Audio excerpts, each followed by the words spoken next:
Merci Jésus. Gloire à Dieu. Alléluia. Juste là, on a déjà eu une bonne réunion. Amen. Merci Seigneur. Gloire à Dieu. OK. Alléluia. Bon, on va ouvrir en prière. On va voir où est-ce qu'on va ce matin. Seigneur, on te remercie, Seigneur, pour ta présence ici ce matin. Merci pour ta miséricorde. Merci pour ta compassion envers nous. Merci, Seigneur, parce que tu nous aimes. Seigneur, je te demande de nous aider à comprendre ce que ton Saint-Esprit veut dire à ton Église ce matin, dans le nom de Jésus. Amen. Amen. Alors, ce matin, j'aimerais commencer avec tous ceux qui ont été à la réunion à Drummondville, Québec, hier. Levez vos mains. On était une vingtaine, c'est merveilleux. Écoutez, tous ceux qui ont été là, attendez-vous qu'on a tous reçu une grosse quantité d'onction qu'on a reçue à l'intérieur de nous autres. Qu'on le voit manifester ou non, ça ne change rien. On l'a reçu, il est là, et l'onction va déplacer des choses qu'elle doit déplacer. Que ce soit physique, que ce soit financier, peu importe c'est quoi, l'onction a fait son travail, elle est là. Nous autres, on rentre dans les actions de grâce maintenant. Amen. Et je commence avec ça parce que j'ai aimé, parce que la réception de vous autres, de notre Église, était très bonne, selon les mots de Marty Blackwelder lui-même. Donc, c'est encourageant de voir qu'on peut couler avec les ministères que Dieu nous envoie pour construire son Église. Et c'est là-dessus que je m'en vais ce matin. Jésus est en train de construire son Église, mais on sait qu'il le construit, c'est lui qui est le chef. On sait tout ça, Jésus, c'est le chef de l'Église. Il construit son Église et à sa manière. Et il le fait on va voir des passages sur ça. Et hier, c'était spécial parce que quand M. Blackwelder était dans Éphésiens 4, j'ai dit, commence mon message de ce matin. J'ai dit, c'est super. Ça va être plus facile à faire la fondation. On va voir. Bref, on va voir une image dans Éphésiens 4 que Jésus est en train de construire son corps parce qu'il a besoin d'être construit. Il veut qu'il arrive à maturité. OK? Et il y a une méthode qui va se servir et on va faire l'emphase sur certaines choses. Donc, on va commencer tout de suite par des passages pour établir notre fondation. Dans Éphésiens 4, on va commencer au chapitre 4. Je vais être pas mal Louis II ce matin. Il y a un seul corps, un seul esprit, comme vous aussi, vous avez été appelés à une seule espérance par votre vocation. Il y a un seul Seigneur, une seule foi, un seul baptême, un seul Dieu et Père de tous, qui est au-dessus de tout et parmi tout et en tous. Donc, il parle d'ici que ça va prendre une unité, parce qu'il y a juste un seul Dieu. On sait ça, il y a un seul Dieu. Et c'est lui qui construit son Église. Et il veut que tout le monde ait sa part à jouer là-dedans. Que tout le monde fasse ce que Dieu les a appelés à faire. Donc, ce n'est pas juste quelques personnes qui sont en avant, c'est tout le monde. Et tout le monde, dans le sens que l'image que j'avais, c'est comme si je vous dis, est-ce que vous avez une partie dans votre corps qui ne sert à rien? Est-ce que vous avez un bras de trop, vous autres? Non, mais pour de vrai, pensez-vous que Jésus, on est son corps, on sait ça, OK, on n'ira pas ça, je me devance. Est-ce que vous pensez que Jésus, dans son corps, il y a un bras de trop? Non. Ça veut dire que chaque personne, on est appelé à faire de quoi? Parce que Jésus veut se servir de tout son corps ici sur la terre. C'est nous autres qui va faire le travail. Donc, il faut qu'on soit équipés. Et la manière qu'il va nous équiper, on va continuer à lire dans Éphésiens 4. On ne fera pas tout Éphésiens 4, mais une bonne partie. Verset 7. Mais à chacun de nous, la grâce, donc l'habilité, a été donnée selon la mesure du don de Christ. C'est pourquoi il est dit, étant monté en haut, il a amené des captifs et il a fait des dons aux hommes. Bon, le mot ici pour don, c'est doma. OK? Ce n'est pas charisma, c'est doma. Ça veut dire cadeau. Grosso modo, on simplifie, on ne veut pas. Donc, Dieu a donné des cadeaux, mais pour faire quoi? Pourquoi il a fait ça? On va avancer un petit peu plus loin. On va aller voir premièrement, c'est qui ces cadeaux-là? Éphésiens 4, 11. Et il a donné les uns comme apôtres, les autres comme prophètes, les autres comme évangélistes, les autres comme pasteurs et docteurs. Verset 12. Pourquoi? Pour le perfectionnement des saints, ça c'est toutes nous autres, en vue de l'œuvre du ministère, pas pour rester à la maison à rien faire, OK? Pas pour mettre Dieu en arrière dans ta vie, puis une fois par semaine, on apparaît à l'Église. Non. À chaque jour, l'œuvre du ministère et de l'édification du corps de Christ. Le mot édification ici, c'est l'action de construire. C'est pour ça qu'il a fait ça comme ça. C'est qui a donné les dons? C'est Jésus. OK? C'est qui est déjà choisi et appelé? C'est Jésus. Est-ce que les hommes peuvent choisir d'être ou de décider à leur place dans le corps comme si on... Est-ce que nous autres, on décide d'être une main ou un pied? Non. C'est le Seigneur qui nous place où est-ce qu'on est. Nous autres, il faut juste qu'on obéisse à ça. Puis quand il nous dit « sois à telle place », bien, faisons dire « écoute, je ne comprends pas pourquoi il faut changer une jambe ou un whatever », mais faisons juste obéir. Et quand on fait ça, tout le monde à sa place, le corps va bien fonctionner ensemble. Sinon, le corps, il va boiter. Vous suivez? C'est simple.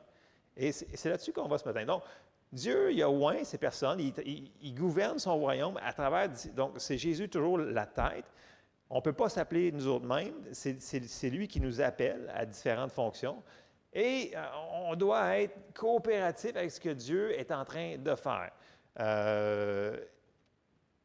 Ayant donné ces 5 ministères-là, que tout le monde, vous les connaissez par cœur, on doit apprendre à travailler avec ces ministères-là.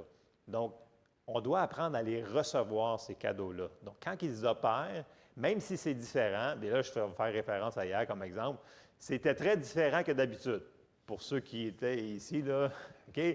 Mais on a reçu quand même. Parce que j'ai vu des gens qui ont vraiment sorti de leur zone de confort et ils ont vraiment reçu. Parce que les gens avaient faim et soif. Et je suis vraiment content parce que je ne savais pas comment allait être la réception face à ce ministère-là, qui était vraiment différent. Mais on a reçu son ministère. Bon, sans donner des qualifications, vous savez, ces gens-là qui sont dans des offices comme ça depuis tellement longtemps, ils ne se donnent pas de titre en avant de leur nom. C'est frère. Okay? S'il faut absolument s'introduire avec général, machin, admiral, général, probablement que tu n'as pas besoin. Dans le sens que tu n'as pas besoin de t'introduire. Il fait juste dire frère, non. Tous les dons qu'il y a dessus vont confirmer que c'est un homme de Dieu appelé pour faire pour construire l'Église comme il a fait hier. Vous me suivez? Donc, les grands titres, ça ne sert pas à grand-chose. Je fais juste mentionner ça. Bon. Et on va aller voir le but de la construction. On continue dans Éphésiens 4. Je n'ai pas fini mon Éphésiens 4, là, au verset 13. Jusqu'à ce que nous soyons tous parvenus à l'unité de la foi. Il n'a pas dit doctrine, il a dit foi. Là, les gens, ils lisent ça, ils vont se dire, bien, voyons, c'est impossible. Oui, c'est possible. Parce qu'il l'a écrit. OK?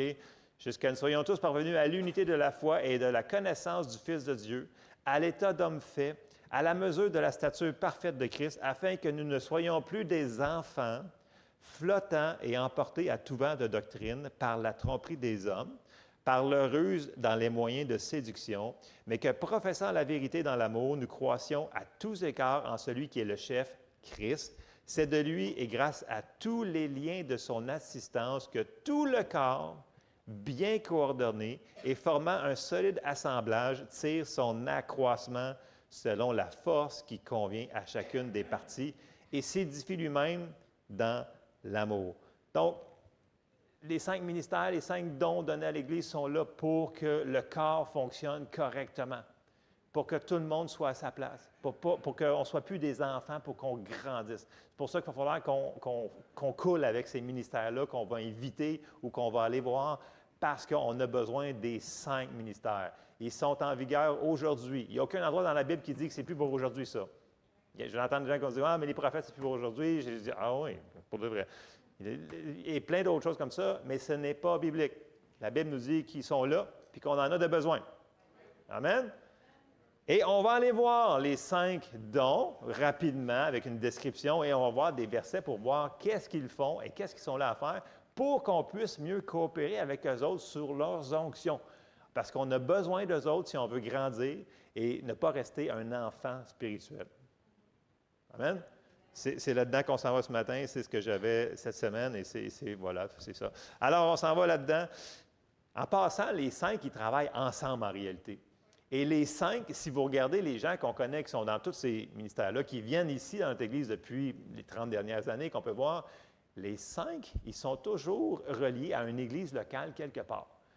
Même ceux-là qui sont, comme Jim Caseman, le responsable de notre association, il est responsable, il est avec Mark Bursey, qui fait du ministère depuis autant longtemps que lui, probablement une cinquantaine d'années, grosso modo. Donc, c'est des gens qui sont redevables.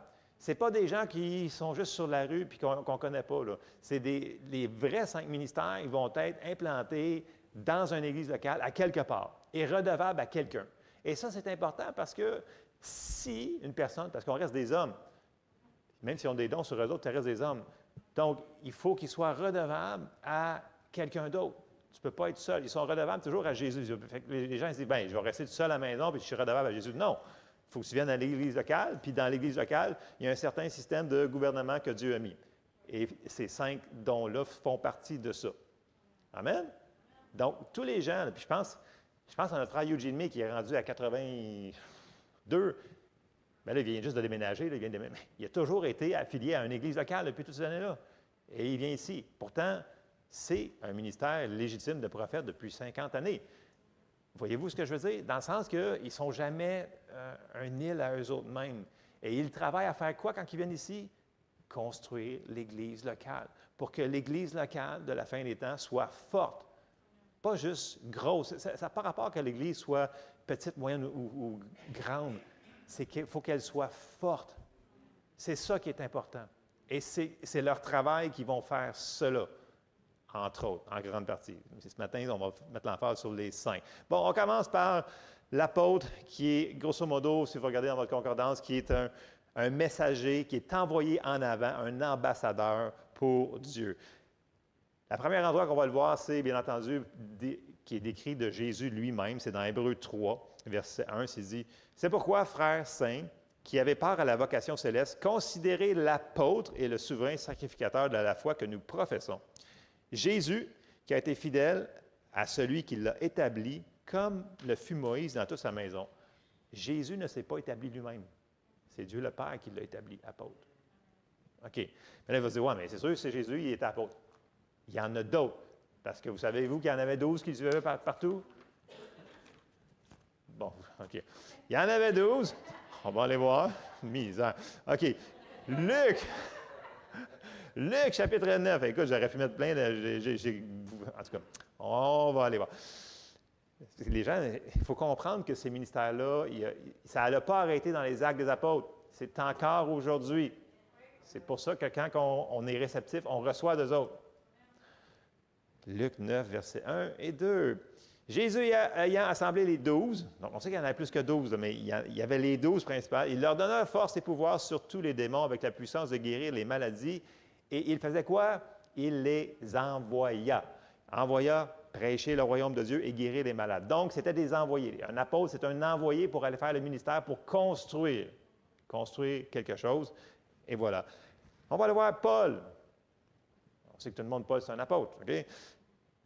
Il parle de lui-même à plusieurs reprises, Un endroit qui va dire ça, c'est dans Romains 1:1. Paul, serviteur de Jésus-Christ, appelé à être apôtre, mis à part pour annoncer l'Évangile de Dieu.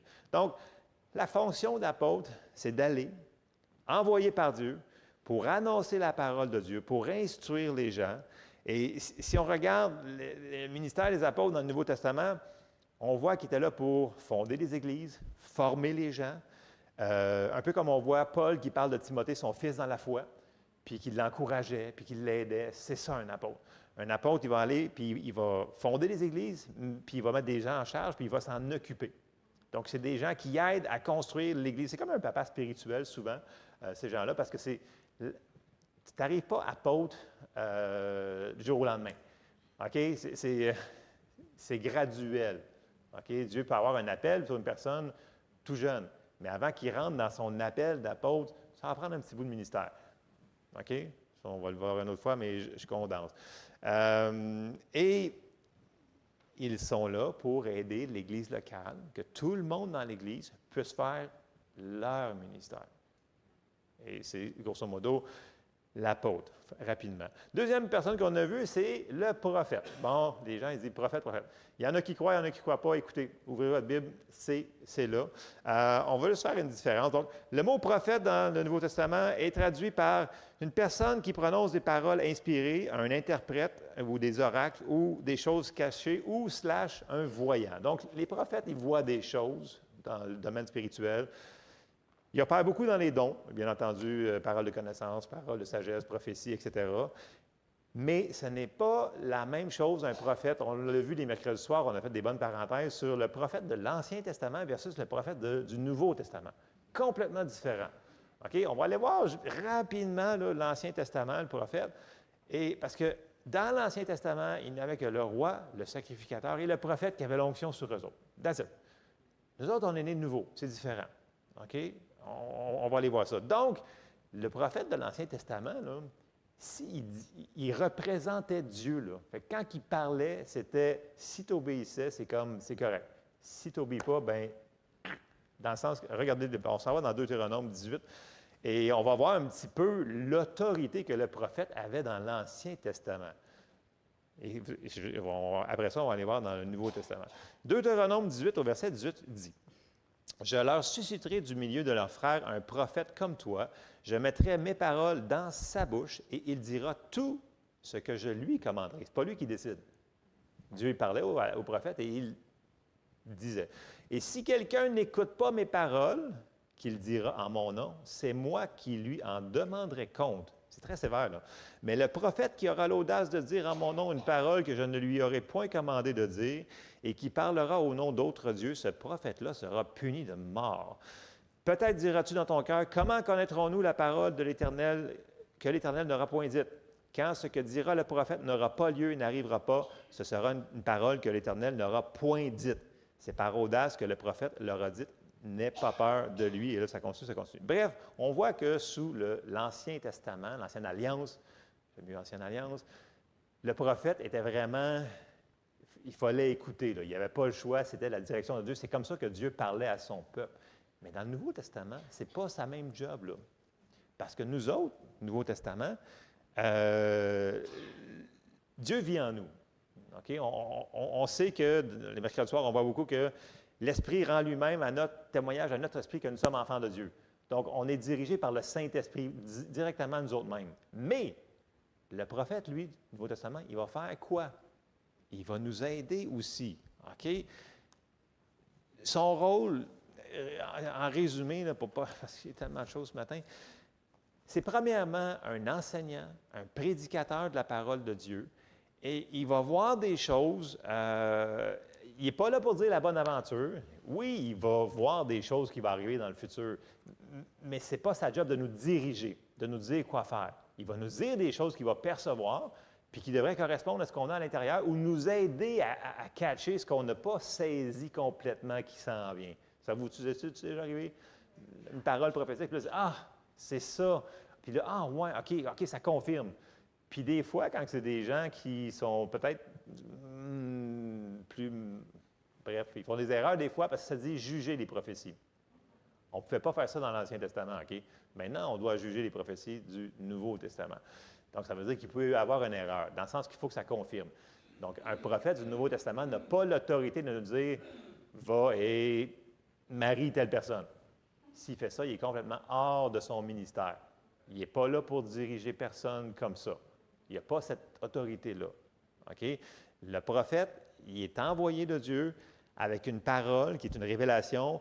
Pour le moment présent, il va parler par inspiration de ce que Dieu fait. Donc oui, il voit des choses. Comme j'ai dit tantôt, le don de sagesse, la parole de connaissance, discernement des esprits, langue, interprétation des langues et bien entendu le don de prophétie que j'ai parlé tantôt va se servir de ça. Mais ça pointe toujours encore là à Jésus. Parce que Jésus a dit dans Jean 10, 27, « Mes brebis entendent ma voix. » Donc, chacun d'entre nous, là, ça nous dit qu'on entend sa voix. OK? Je les connais et elles me suivent. Elles ne suivent pas les prophètes. Elles suivent Jésus. Donc, ce que le prophète doit dire doit toujours nous amener vers Jésus. Tout le temps, tout le temps, tout le temps. Et la parole écrite. Si ce n'est pas le cas, prenez la prophétie et mettez-la loin en arrière sur une tablette. parce que ce n'est pas une prophétie qui est valide. On ne peut jamais contredire la parole de Dieu. On ne peut pas contredire aussi l'Esprit de Dieu qui nous dirige chacun d'entre nous. Ça, je sais qu'on a fait des grosses parenthèses des mercredis soirs depuis plusieurs mois, donc on ne rentrera pas là-dedans au complet. Mais c'est important de comprendre que, puis tu sais, une des meilleures, ceux-là qui sont ici depuis un petit bout, Eugene May qui vient ici depuis 95, 96 environ, moi, je ne l'ai jamais entendu. Puis pourtant, écoutez, il y a plus que 60 années de ministère, cette personne-là, maintenant. J'ai jamais entendu. Puis moi aussi, je suis arrivé pendant en 95, 96 ici. Toi, va faire ceci, va marier une personne ou va travailler là. Jamais. Jamais, jamais. Ce n'est pas son travail. Par contre, il voit des choses. Et là, il donne une parole à la personne. Puis là, il dit, reçois ça si tu peux. Mais c'est toujours quelque chose qui va nous encourager. Avez-vous remarqué, après qu'ils sont venus ici, ces gens-là, on est comme tout... Parce que le prophète, il nous montre les choses qui sont à l'extérieur. Il nous montre les choses peut-être qu'on n'a pas vues. Puis là, quand il nous dit, on fait comme, ah oui, c'est vrai, ça s'en vient, puis ça, c'est pas bon. Il va falloir que je me tienne contre ça. Ou vice versa, ça, c'est bon, ça s'en vient. Accroche-toi à ça, c'est ce que Dieu a déjà mis dans ton cœur. Ils sont là pour confirmer ce que Dieu est en train de faire dans nos vies. Amen? C'est important. Donc, quand une personne comme ça fait ça, quand ils vont finir de faire leur ministère, bien, ils vont sortir d'ici, puis l'Église va être édifiée, construite. Et c'est ce qui arrive à chaque fois que des ministères comme ça viennent ici. On se sent vraiment, moi je me sens comme un boost qui nous a été donné parce que, ça a été confirmé par une autre personne que Jésus nous avait déjà parlé à l'intérieur.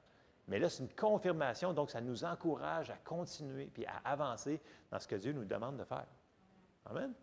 Donc, il faut apprendre comment que chaque ministère ont leur manière d'opérer et ce qu'ils doivent faire. Ils doivent rester dans leurs paramètres.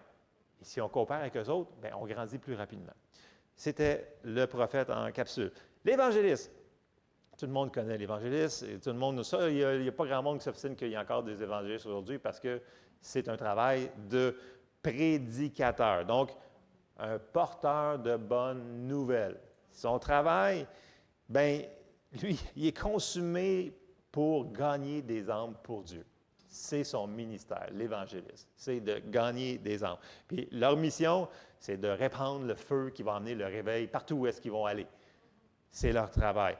Puis souvent, les évangélistes vont avoir des ministères assez spectaculaires parce que le spectaculaire va attirer ceux-là qui ne connaissent pas Jésus. Quand ils vont voir les gens qui sont guéris, quand ils vont voir des gens toutes les choses qui accompagnent le ministère d'un évangéliste, bien, ça attire des gens à Jésus pour qu'ils soient ouverts à le recevoir dans leur vie. C'est le travail de l'évangéliste. Donc, ils ont souvent une onction spéciale pour prêcher la délivrance, démontrer la puissance de Jésus. Et bien entendu, il va fonctionner souvent dans les dons de foi, les dons de guérison, dons de miracles, le don de foi. Mais il pointe toujours, il ramène toujours ça vers Jésus, Jésus, Jésus, Jésus. Encore là, c'est toujours la même affaire. Il faut que ça pointe vers Jésus. Donc, ils sont là pour ramener du monde pour qu'ils puissent s'implanter dans une église locale éventuellement, puis qu'ils puissent grandir. C'est le travail du ministère. Et on va aller voir un évangéliste dans, pas beaucoup là.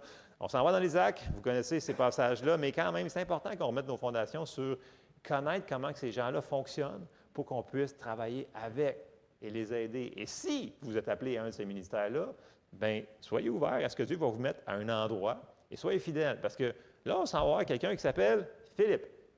OK? Puis, la première fois qu'on voit Philippe, c'est que les 12 sont là, puis ils disent, écoute, on ne peut plus servir aux tables, il faut qu'on continue à faire le ministère de la parole. Fait que vous allez choisir d'entre vous autres des hommes qui sont remplis du Saint-Esprit, remplis de foi. Il leur donne plein de caractéristiques pour servir aux tables. Donc, est-ce que servir aux tables n'est pas bon? Non. Parce que s'ils ne servaient pas aux tables, le monde allait manquer de nourriture. Donc, ce n'est pas bon. Ça prend tout le monde. Puis là, je dis, ouais, mais c'est un sous-ministère. Ce n'est pas un sous-ministère. Le ministère d'aide, en tout cas, hier, sur le livre qu'elle a présenté Isabelle, le livre disait que 90% des gens dans une église étaient dans le ministère d'aide. C'est énorme, là. Puis on a besoin de chaque personne. Et je vais le répéter, je vais être tellement fatigant. Chaque personne. Si vous pensez que vous n'avez pas de ministère, vous avez un ministère. L'affaire, c'est qu'on ne commence pas apôtre. On commence à quelque part. Philippe il a commencé à servir aux tables, mais il était déjà avec les qualifications qu'il avait mentionnées. Rempli du Saint-Esprit, rempli de foi, etc., etc. On n'aura pas toutes ces... Mais vous me suivez? OK, on commence à quelque part. Et quand on est fidèle dans les petites choses que le Seigneur nous demande de faire, il va en rajouter. Et il va en rajouter. C'est comme ça qu'il fonctionne. Mais si une personne est appelée à faire quelque chose, on va prendre servir aux tables, distribution de nourriture, peu importe, puis elle n'est même pas fidèle à faire ce ministère-là, pensez-vous qu'elle va en recevoir plus? Même si elle est appelée à être prophète, apôtre, peu importe? Non. Dieu recherche la fidélité. C'est tout. C'est lui qui donne les grâces et les onctions. Tout ce qu'il cherche, c'est des gens qui sont disponibles. Sommes-nous disponibles pour dire oui à son appel? Sommes-nous disponibles à mettre notre chair en dessous et à dire oui, je vais te servir, où est-ce que tu veux que je serve? Puis quand viendra la promotion, bien, on montera. Puis après ça, on montera et on montera. Mais ça reste que peu importe où est-ce qu'on est là-dedans, on doit toujours être redevable à Jésus, qui est le chef. Donc, on s'en va voir Philippe. On ne lira pas tout Philippe. Acte 8, verset 4. Et là, on va voir un petit peu ce qui se passe dans la vie d'un évangéliste.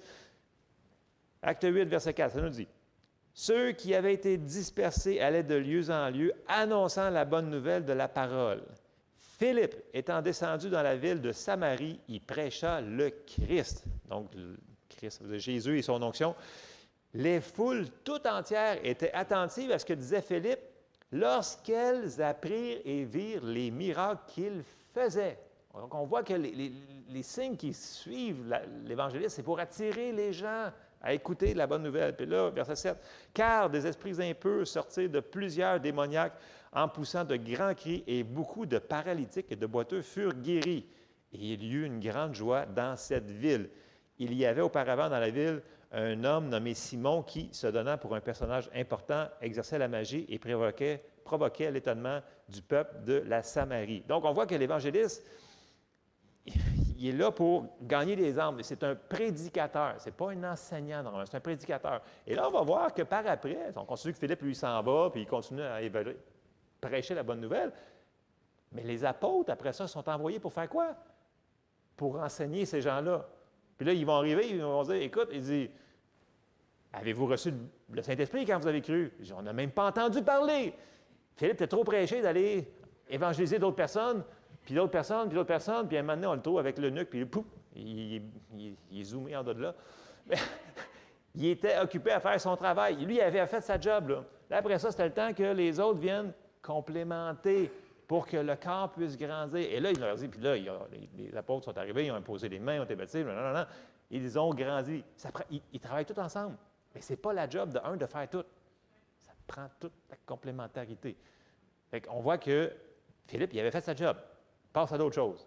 Ils sont sauvés, on drop ça à un pasteur, on drop ça à un apôtre, on drop ça, puis on les fait grandir. OK? Nous autres, on continue, on s'en va partout, puis on amène le feu. Ça, c'est l'évangéliste. Donc, ça prend un caractère assez...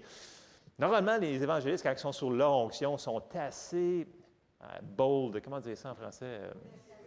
Audacieux. C'est comme le feu. Puis là, il y en a qui ne reçoivent pas, s'en fout. Puis là, c'est comme... Ouah! Ça, c'est l'évangéliste, ça. Donc, c'est pour ça qu'on soutient des évangélistes. Parce qu'il faut qu'il y ait des gens qui viennent à la connaissance de Jésus. Et sont loin spécialement pour ça. Ça ne nous empêche pas, nous autres, de faire notre travail d'ambassadeur pour Jésus à n'importe qui qu'on va rencontrer, là. C'est juste qu'ils ont une onction spéciale pour le faire. C'est pour ça que les gens disent, mais pourquoi qu'eux autres, ils ont des dons? Bien, parce que quand les dons sont en opération, les gens, ils ont plus tendance à écouter. Ton Jésus que tu parles à ton voisin depuis 20 ans, qui ne veut rien savoir. Bon, ça dépend de vos voisins, là, mais il y en a qui sont plus durs que d'autres. Mais bref, c'est une autre histoire, on n'ira pas là. Bon, c'était l'évangéliste. Après ça, on embarque dans le pasteur, souvent très mal compris. Bon, pasteur, berger, regardez dans votre concordance, c'est vice-versa.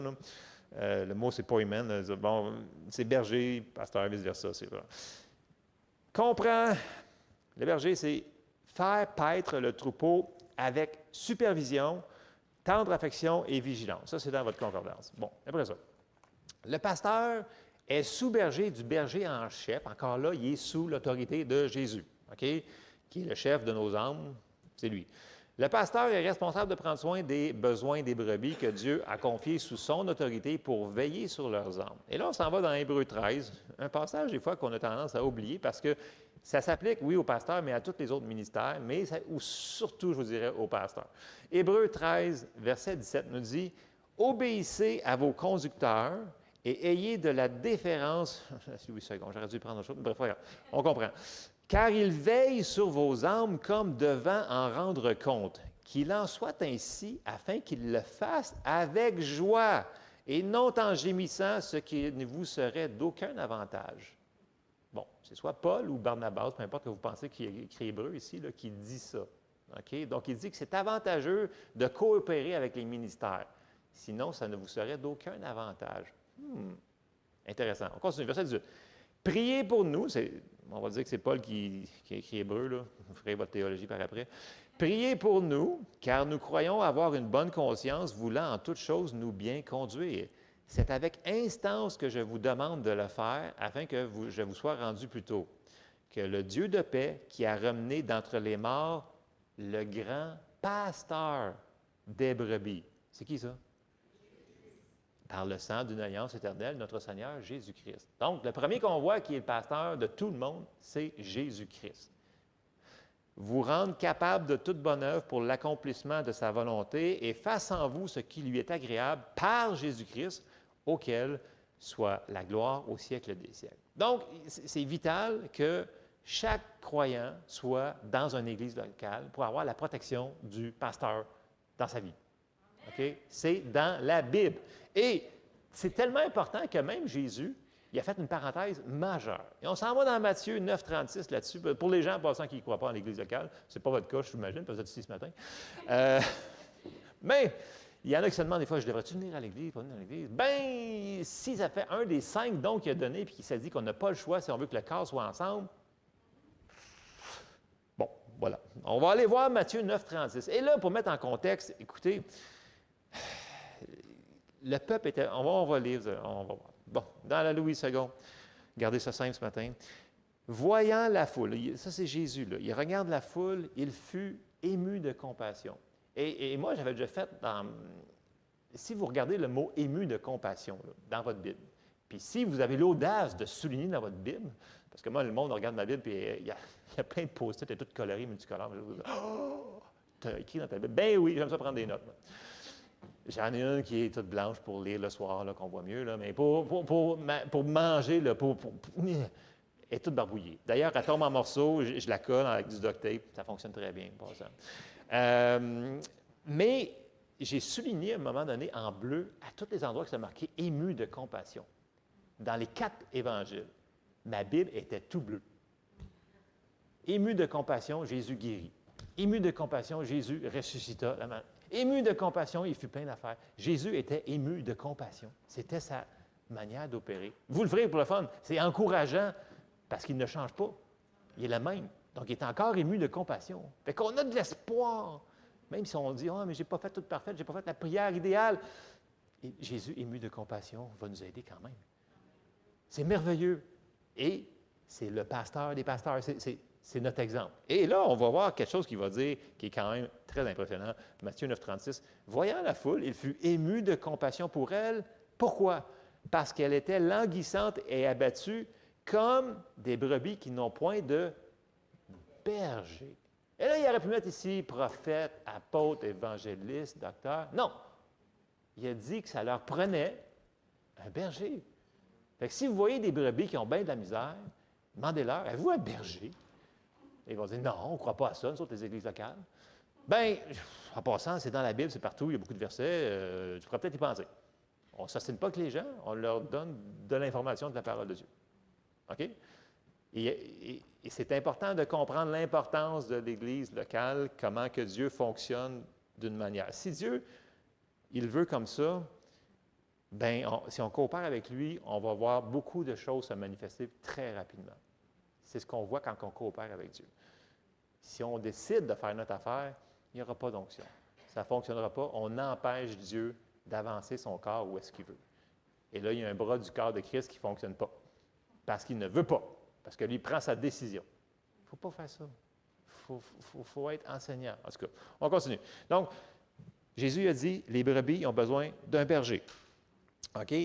Parce que sinon, ils sont en danger de s'égarer parce qu'ils étaient languissantes et abattues. Ils deviennent une proie facile pour l'ennemi. Donc, le travail du pasteur, on va le voir grosso modo, nourrir les brebis, prendre soin, supervision, affection, vigilance. Le pasteur prie pour les brebis. Souvent, il fait passer les brebis en avant de lui. Il les protège le mieux qu'ils vont pouvoir travailler avec, parce qu'il y en a qui ne veulent pas se faire protéger. Il y en a qui ne veulent pas.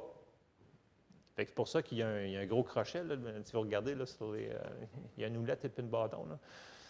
Parce que des fois, il va falloir qu'il fasse de la correction. C'est son travail. C'est le travail du berger. On s'en va dans Matthieu 18, 12. Vous êtes sûr qu'on ne me lapide pas encore? Parce qu'il y en a qui ne sont pas sûrs. Que vous ensemble, si un homme a 100 brebis et que l'une d'elles s'égare, ne laisse-t-il pas les 99 autres sur la montagne pour aller chercher celle qui s'est égarée? C'est le cœur du pasteur. C'est que toutes les brebis soient à la bonne place. Mais il ne peut pas les obliger. Le pasteur, il nourrit le peuple avec la parole de Dieu. Il les aide à mettre la parole en pratique parce qu'il connaît. Il vit avec eux autres à chaque semaine. Moi, j'entends des évangélistes qui me disent, je ne sais pas comment tu fais.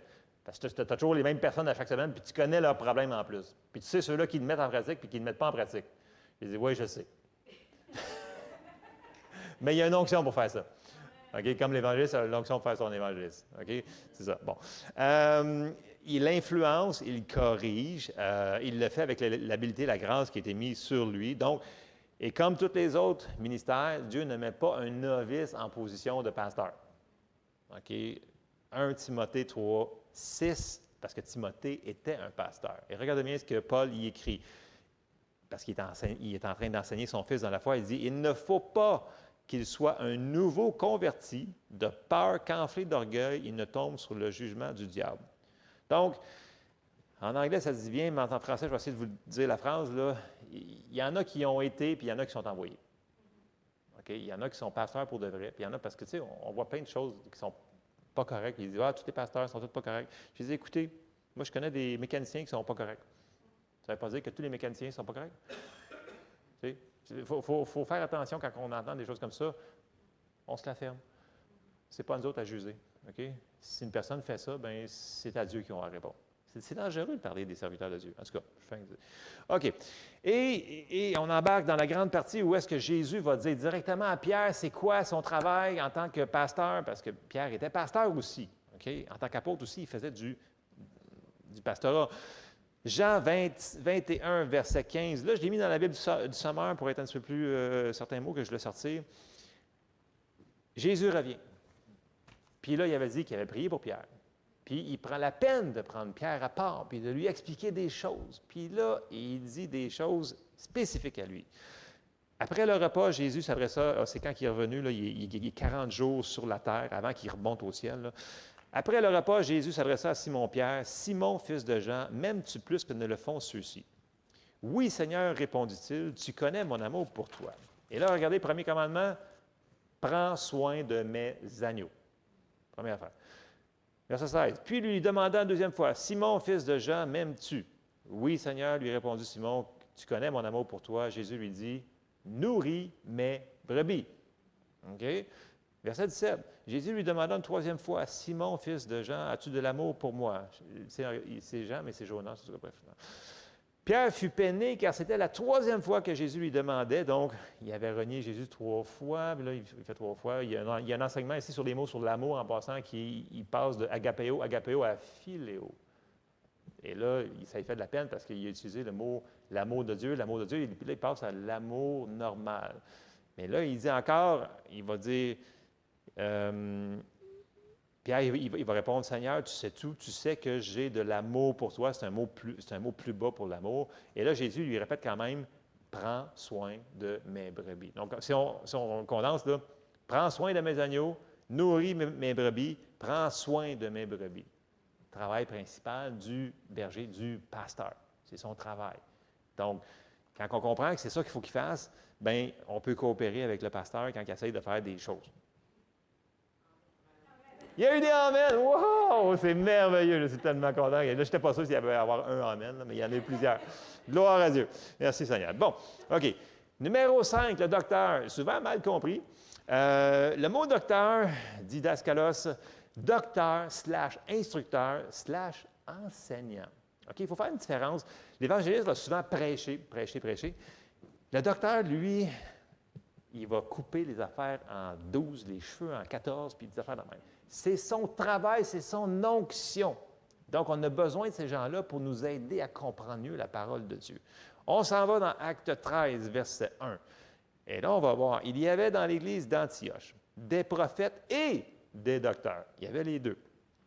Barnabas, Siméon appelé Niger, Lucius de Cyrène, Manaën, qui avait été élevé avec Hérode le tétrarque, et Saul, on sait que Paul, étaient les deux. On va voir un petit peu plus loin.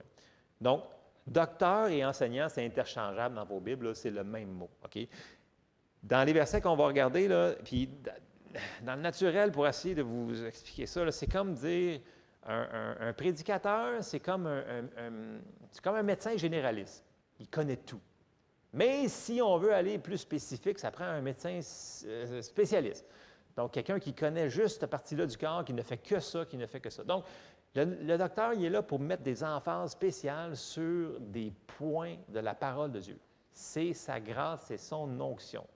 Et les gens disent, mais pourquoi que ce gens-là, ils citent la parole au complet, par cœur, puis les versets? C'est un enseignant, c'est un docteur. C'est son travail. Et quand il parle, un peu comme hier, c'est comme si la personne parle avec un spotlight, puis quand elle parle, on fait, bien voyons donc, c'est un verset que j'ai lu 100 fois, mais quand il parle, lui, on dirait qu'on le voit, on catch. Moi, hier, j'étais là, puis on dirait qu'il y avait un spotlight sur ce qui sortait de sa bouche, puis c'était comme... Je connaissais tous ces versets-là par cœur, là. C'est juste que quand c'est dit avec l'onction de l'enseignant, on fait « Ah, wow! » Là, je le comprends encore mieux. C'est le travail de l'enseignant. Donc, il y a une différence entre prêcher et enseigner. Ce n'est pas le même mot dans votre parole.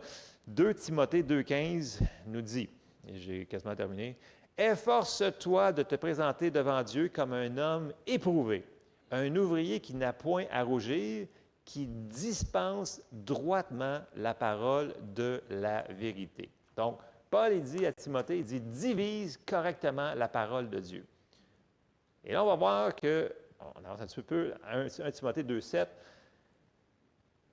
il parle encore à Timothée, son fils dans la foi. Il dit, « Et pour lequel j'ai été établi, » là, Paul, il parle de lui-même, « prédicateur et apôtre, je dis la vérité, je ne mens pas, chargé d'instruire les païens dans la foi et la vérité. » Donc, on sait que Paul était parti pour enseigner tous les autres qui n'étaient pas nécessairement juifs. OK? Oui, il a enseigné aux Juifs, mais Pierre était pour les Juifs, puis Paul était plus pour son appel pour les non-Juifs. Et là, on va voir que si on regarde dans le restant du passage, il va donner des directives super précises. Puis dans 2 Timothée 1,11, dans la Louis II, regardez bien ce que ça dit. « C'est pour cet évangile que j'ai été établi prédicateur et apôtre, chargé d'instruire les païens. » Dans la Bible du Sommeur, ça dit « C'est pour enseigner cet évangile que j'ai été établi prédicateur, apôtre et enseignant. » Ça, c'est le vrai mot qui est utilisé, qui est meilleur traduit ici, pour enseigner. Donc, instruire, enseigner, c'était le travail du docteur. C'était ce que Paul faisait. Donc, non seulement il était apôtre, mais il était docteur, comme on a vu dans Actes. Il y avait dans l'Église des apôtres et des docteurs. C'était son travail de diviser la parole pour que l'Église puisse grandir, qu'il ne reste pas des enfants. Et l'onction sur l'enseignant, c'est vraiment de nous amener plus loin dans notre compréhension des Écritures, que Dieu nous-mêmes. Donc, prêcher, annoncer l'Évangile versus enseigner, ce n'est pas nécessairement la même chose. Fait que des fois, il faut comprendre qu'il y a des gens qu'on va inviter ou qu'on va aller voir que, ce n'est pas juste la prédication, ça peut être ça, là. On a besoin de tout. On a besoin des 5. Comme on a vu, les 5 font partie de ce que Jésus a établi. Donc, il faut qu'on apprenne à recevoir ces gens-là. Et je vais vraiment terminer avec Éphésiens 4,12, mais dans la Bible du Sommeur. Puis là, on retourne au verset qu'on a lu au début, Éphésiens 4. « Il a fait don de ces hommes pour que les membres du peuple saint soient rendus aptes à accomplir leur service. » Donc, ces 5 dons-là, ils ont été accomplis en vue de la construction du corps de Christ. Ils ne sont pas là pour eux autres. Ils sont là pour le corps en général, pour que tout le monde, et je dis tout le monde, puisse faire leur service, leur ministère, / leur travail, dépendamment de votre traduction de Bible. Donc, en sachant que c'est ça leur travail, on doit apprendre à travailler avec eux autres. Puis oui, ça va être différent d'un autre. Il y en a qui vont travailler dans différents dons. Il y en a qui sont, comme on a vu par Paul, apôtres et enseignants. Il y en a qui vont être juste évangélistes, qui vont faire la prédication. Peu importe. Nous autres, notre travail, c'est de coopérer avec eux autres. Et quand on coopère, ils vont nous aider, qu'on soit à notre place, pour qu'on soit efficace pour Dieu, chacun d'entre nous. Donc, aucun membre handicapé. Tous les doigts vont fonctionner, tous les bras vont fonctionner, tous les organes vont fonctionner. Tout le monde va fonctionner à sa place. Mais il faut qu'on apprenne à recevoir de ces gens-là. C'est pour ça qu'on fait venir des invités. Parce que moi, je n'ai pas tous les appels sur moi. Jessie non plus. Il n'y a personne qui a tous les appels sur nous autres. Et c'est pour ça, hier, qu'on a pris le temps de prendre un samedi, d'aller voir un ministère exceptionnel. Je ne dirais même pas les noms qui opèrent dans plusieurs dons. Et les gens qui ont été, ils ont été vraiment bénis. Est-ce que vous êtes contents d'y avoir été, ceux qui ont été? Oui. Moi, j'ai parlé à plusieurs des gens que j'ai eu le temps de parler avant. Ils ont dit, wow, vraiment différent, mais c'était tellement bon. Et c'est pour ça qu'il faut prendre le temps. Oui, ça va nous coûter. Ça nous a coûté un samedi après-midi, mais moi, je suis tellement content de l'avoir payé parce que j'ai tellement reçu. Et j'ai reçu non seulement pour moi, mais aussi pour pouvoir donner dans mon ministère à moi pour les autres. Et c'est comme ça qu'il faut voir. Donc, c'est pas parce qu'ils sont supérieurs là, à nous autres, là. Ils font juste faire. Puis, tu sais, en réalité, là, il était supposé d'avoir beaucoup plus de monde que ça. Puis, quand j'ai parlé à Pasteur Ike, à la fin, il dit, écoute, c'est vraiment surprenant. Ceux-là de Québec n'ont pas descendu, ceux de Montréal n'ont pas descendu. Il dit, on s'est retrouvés. J'ai dit, il était là juste pour nous autres. Sérieusement. Sérieusement. Puis, regarde, si c'était juste pour nous autres, bien, nous autres, on a reçu. Gloire à Dieu, parce que ces ministères-là, c'est le fun quand on les voit sur YouTube, mais ils sont à l'autre bout de la planète, là. Moi, j'aime quand ils viennent dans notre cour en arrière, puis je dis aux gens, écoute, c'est à 1 heure de route, je suis vraiment content qu'on puisse y aller. 1 heure de route, comment là? Fait que je sais qu'il y en a qui travaillaient, des choses comme ça, mais il faut être ouvert des fois quand que... Puis ce que j'ai aimé, c'est que, ce que je parlais hier dans l'auto avec Laurier et Julie, j'ai pas eu besoin de pousser personne, puis de les tirer, puis de les mettre dans une valise, attachée, puis de les amener là-bas pour qu'ils reçoivent. J'ai juste dit, écoute, il y a un ministère X qui s'en vient, j'ai envoyé certains messages qui ont enseigné, puis les gens, ils ont dit, hey, moi, ça me prend ça aussi. Puis ils sont venus de leur propre gré, pas attachés ni rien, là. Personne n'a été... aucun mafioso là-dedans. C'était tout legit, là. Et ils sont venus avec un cœur qui recevait. Pour que l'invité lui-même, que je parle à la fin, il dit, wow, il dit, quand je viens au Québec, souvent, c'est comment il dit ça en anglais? On plow, on laboure le terrain pour que ça reçoive, puis on laboure. Puis là, aujourd'hui, écoute, ça rentrait, puis ça sortait. J'étais comme, oh yes! Il parlait de nous autres. Je suis comme, oh, merci Seigneur! Merci Seigneur, parce qu'on était à la bonne place, au bon endroit. Amen. Amen. On se lève ensemble, j'ai assez parlé. Mais tout ça pour dire, apprenons à voir les dons qui sont sur les personnes et recevons et soyons obéissants quand on est dirigé par ces gens-là pour faire du ministère. Amen? Amen. On termine en prière. Seigneur, on te remercie, Seigneur, pour ta bonté. Oui, tu es un Dieu de compassion, Seigneur. Aide-nous, Seigneur, à travailler tout ensemble et à découvrir l'endroit que tu nous as placé, Seigneur, dans ton corps, pour que tout le monde, Seigneur, qu'on puisse être à notre endroit et que tu puisses déverser, Seigneur, ces grâces que tu nous as données, Seigneur, et qu'on puisse tous fonctionner ensemble, Seigneur, pour qu'on puisse faire l'œuvre qu'on a à faire sur cette terre. Le temps est court, Seigneur, et tu nous envoies partout, toute la terre, Seigneur. Aide-nous à fonctionner comme un seul corps. Dans le nom de Jésus. Amen. Soyez bénis.